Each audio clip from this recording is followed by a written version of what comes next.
Greetings everyone, Jeremy Sutton from PrecisionPrinciple.com coming to you from Niigata, Japan, and in this video I'm going to talk about some meditation tips and techniques.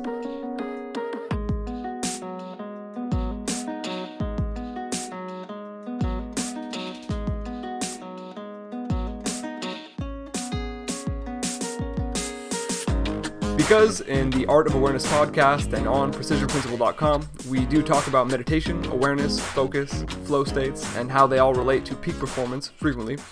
One question I'm asked from time to time is, what is my personal practice like? How do I practice meditation?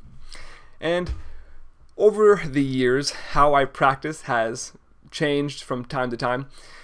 Sometimes in the early years, I should say, I would have a very hard time to meditate for even 10 minutes at a time. That seemed like just eons when I first started. And I felt like I was on timeout and I just couldn't wait for the bell to go off. And so my mind was just always racing and just always thinking, if it wasn't distracted by one thing or the next, it was always focusing on, where's the timer? Where's the timer? Where's the timer? Ding! Oh, finally. So there are many different meditation techniques and styles just to start out. And the best technique for you is the one that you can stick to and the one that you end up doing more often. That being said, there are some great places to start.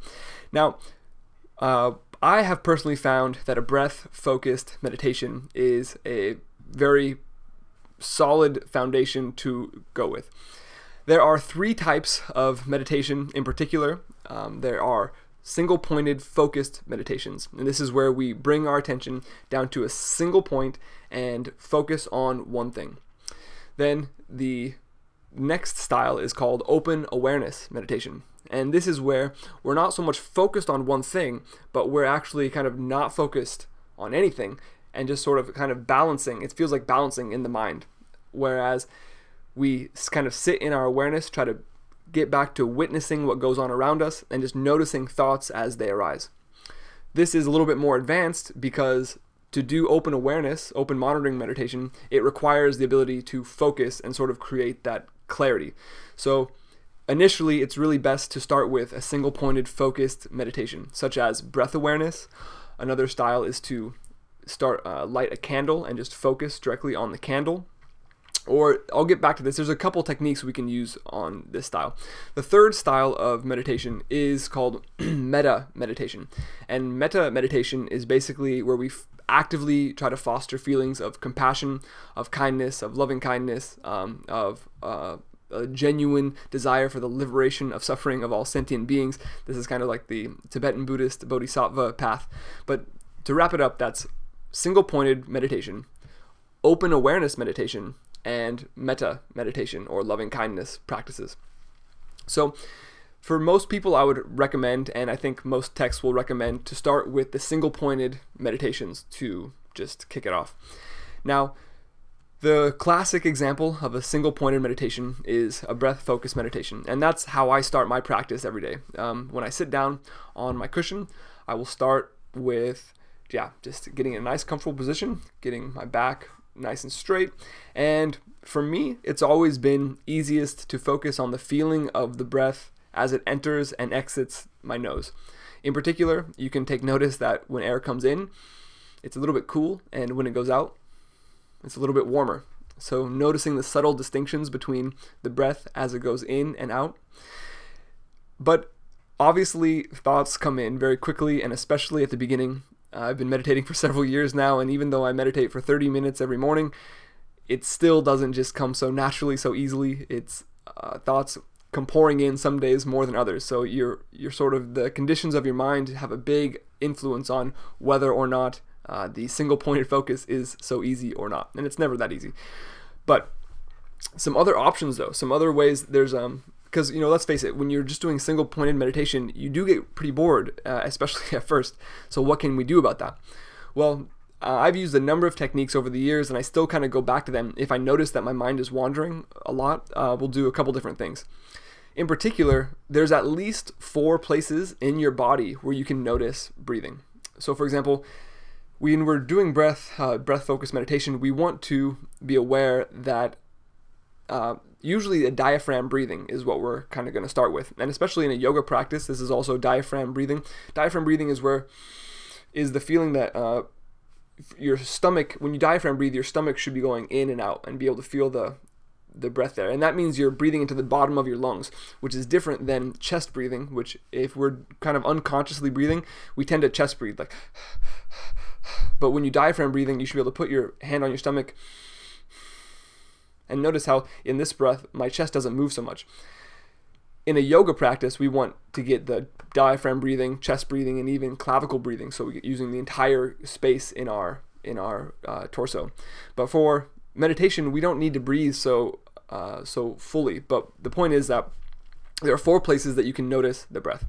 The first place is in the belly. So you might spend maybe 5 to 10 breaths noticing the feeling of the breath in your belly. And if that's good for you, you can just stay there. You can also notice the feeling of your chest rising and falling. The third place is you can notice in your upper back. When we breathe a full breath, you can feel that there is actually a spot right here in your upper back that you can kind of feel the expansion of your upper rib cage.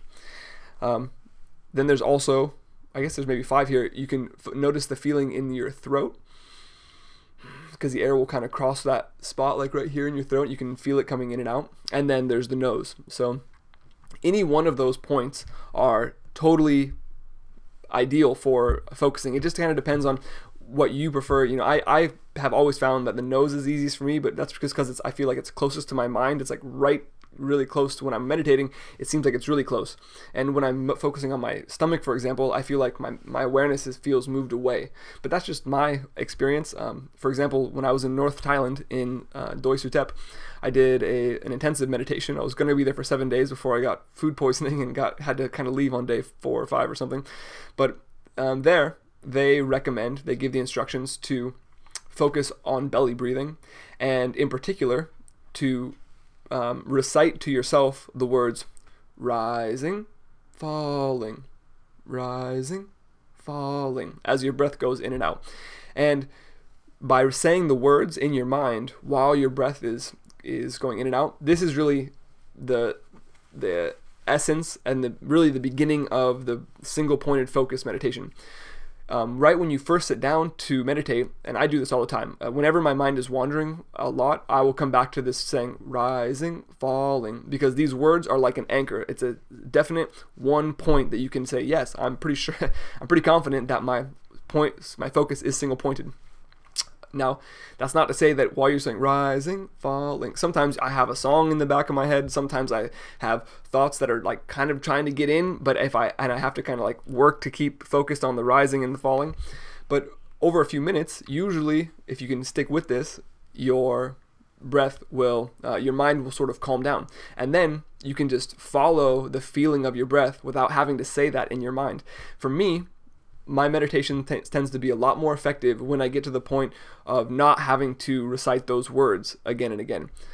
But, you know, it's a lot of ways to take it, and if your mind is wandering, then it's best just to say rising, falling. Another very similar way to use a kind of a word anchor in your mind while you're also doing the breathing is just to, in your mind, you can go 1, and say like a number on the exhale, 2, but you're saying it in your mind, not out loud. And so what you want to do is try to get to 10 or 20 breaths without having a thought interrupt your counting. Counting is something we do very easily, so what tends to happen, at least in my experience, is you'll get to 1, 2, and you're able to maintain counting, and in the background you're like, yeah, what am I gonna do later? How is this gonna do? Blah blah blah blah blah. Whatever nonsense is coming up now, and then you realize 7. Oh wait a minute, I've been thinking. And then so whenever you notice those thoughts, go back to 1 and just see kind of how high you can count. 1, 2. This is the same as rising and falling, but you're actually keeping track this way, and it's a kind of it turns it into a game because you're trying to see how high you can count. And I'm brutally honest with myself. If I even get a little bit of a thought coming in, I go, nope, Jeremy, back to 1. You know that. Come on, be honest with yourself. You were thinking about 7 other things while you got to the number 7 there. So that's basically the best place to start if you're trying to get really focused. and just get a solid practice in, I would highly recommend this breath focused meditation. You can do in the stomach, notice the chest, notice your back, notice your throat, notice the air in your nose. Choose any one of those points, or do 3 breaths noticing stomach, 3 breaths noticing back, 3 breaths noticing throat, 3 breaths noticing nose, and then 3 breaths noticing all of them all at once. And you can sort of cycle through those.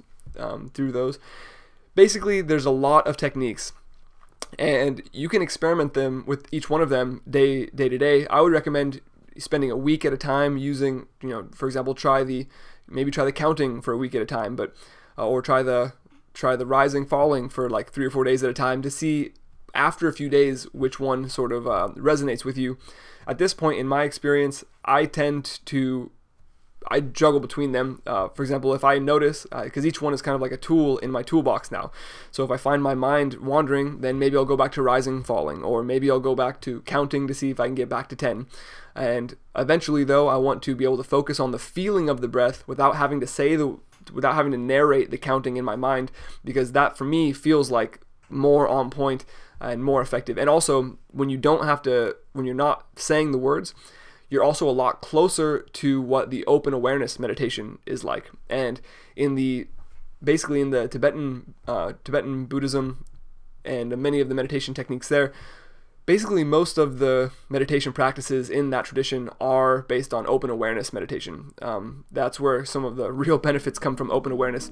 So maybe we'll talk about open awareness on a future video.